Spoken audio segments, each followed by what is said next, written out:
While the rise of China has been dominating international concerns, Russia's recent increased military presence on Ukraine's border, a former Soviet-era country, is providing another global headache for world leaders. Talks will continue in Brussels this week with the main goal of de-escalating tensions in the region. Russia has assured the US it has no intention of invading Ukraine as the two nations met for high-stake talks earlier this week. We have no intention to invade Ukraine. Ukraine, once part of the Soviet Union, became an independent republic in 1991 after the collapse of the communist state. In 2014, after a disputed referendum over closer ties, Russia invaded Crimea, while Russian-backed separatists battled Ukrainian troops near the border. During the fighting, a passing jet airliner was shot down, killing almost 300 passengers, including 38 Australian residents. After years of armed conflict, tensions between the neighbouring countries are intensifying after Russia deployed at least 100,000 troops near the border. The US is threatening to impose sanctions if Moscow invades. Ukraine wants to join Western Europe's Cold War military alliance NATO, but Russia never wants Ukraine to become a member of NATO and wants the alliance to roll back its military deployments in Central and Eastern Europe. Steven Pifer is a former US ambassador to Ukraine and now affiliated with Stanford University and the Brookings Institution. Steven Pifer, Vladimir Putin has long agitated to assert Russia's dominance over the territories of the old Soviet Union. Can you tell us first what particular triggers seem to have been behind the current escalation of tensions? Yes, well, we've seen that Mr. Putin and the Kremlin in general is not happy with the changes in European security over the last 30 years, in particular the enlargement of both NATO and the European Union.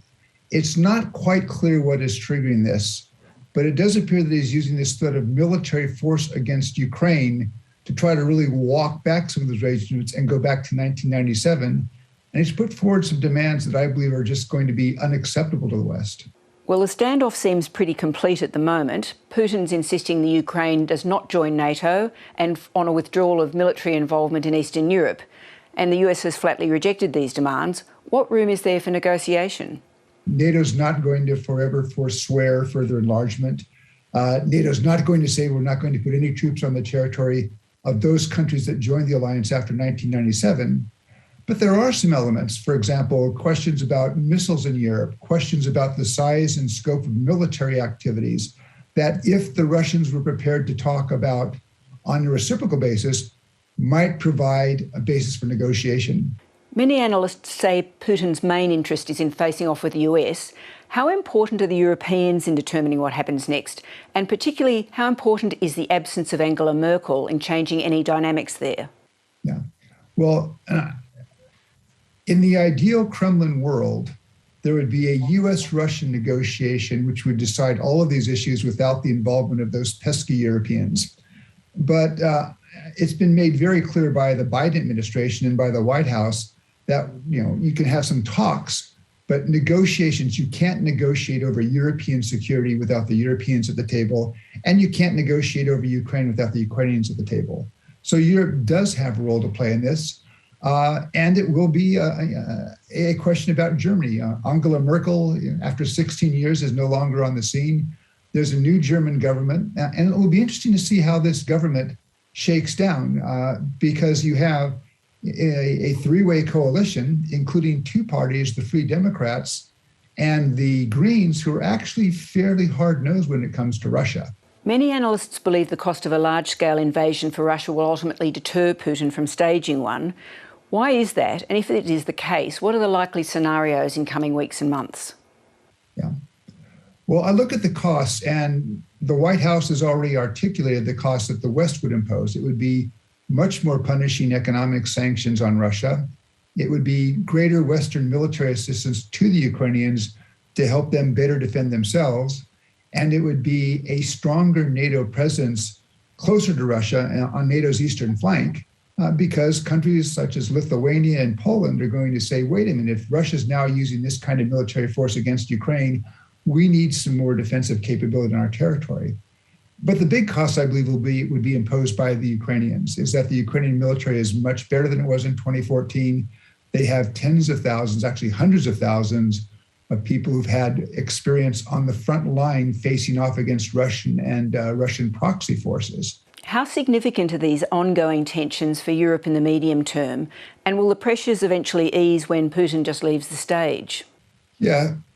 The former members of the Warsaw Pact, countries like Poland and Hungary, have made their choice. They're firmly embedded in NATO and the European Union.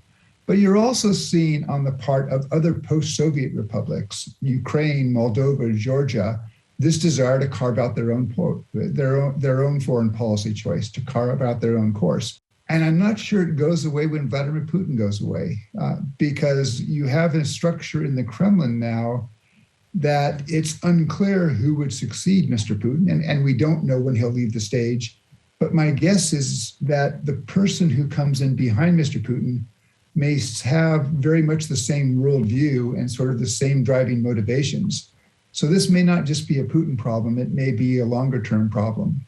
Well, from the perspective of a country in the Asia-Pacific, it would seem the significance of these tensions lies both in the fact they demand the attention and potentially military power of the US, when many hope it's going to be focused on our region, and as yet another test of American supremacy on the international stage. Or are there other implications for us here? No, I think during the first year of the Biden administration, it was fairly clear that their major foreign policy concern was, how do you deal with the rising China? And that's a very complex thing. And there were even, I think, some indications that the administration was hoping that Russia would just remain quiet. Well, Russia did not oblige. So you now have to deal with this crisis in Europe at the same time that there's this longer term concern that it's really China that is the main strategic challenge to the United States over the next 3 to 4 decades.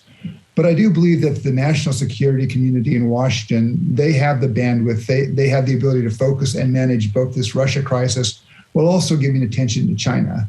Steven Pifer, thanks so much for your time. Thank you. Hi, I'm Lee Sales. Thanks for watching this story. If you'd like to watch more of 730's stories, they are on the left of your screen. And tap on the button below to subscribe and get the latest from ABC News.